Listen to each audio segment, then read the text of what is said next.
Uli. Teka, wala pa ba yung asawa ko? Hindi niyo ba siya nakita? Wala pa ba si Jasmine? Mami!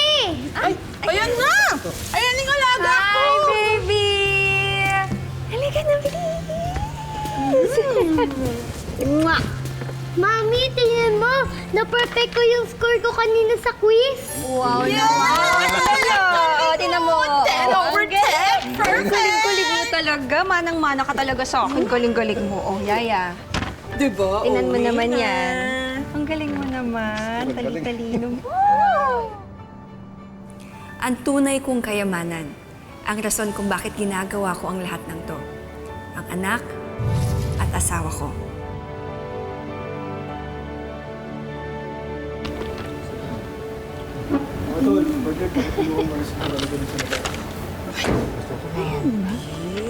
Ang galing, di ba? Hello. Hi.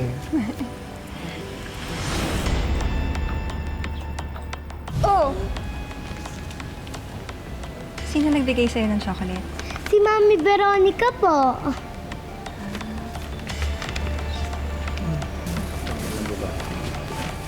Episode niya. Alam mo, ibang nararamdaman ko sa babaeng niya. O sige, kayo nang bahala dun ha. Sige, salamat.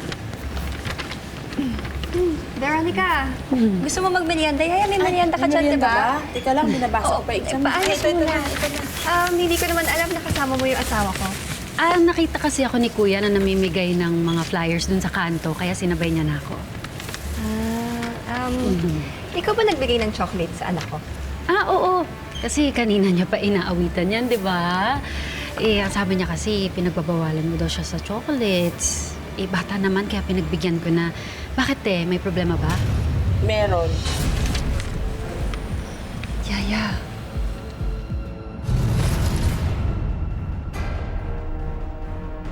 Wala namang problema na bigyan mo siya ng chocolate. Huwag lang palagi. Nawawalan kasi siya ng gana kumain kapag ganyan eh. Ganun ba?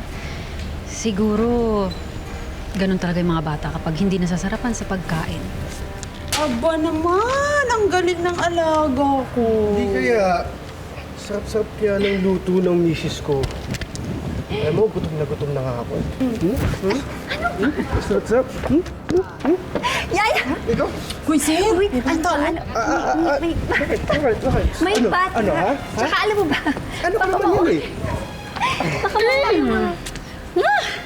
Ano ba yan ang kate? Saan ka pupunta? Matatanggal ng umay. May problema ba? Wala. Kaya mo siya.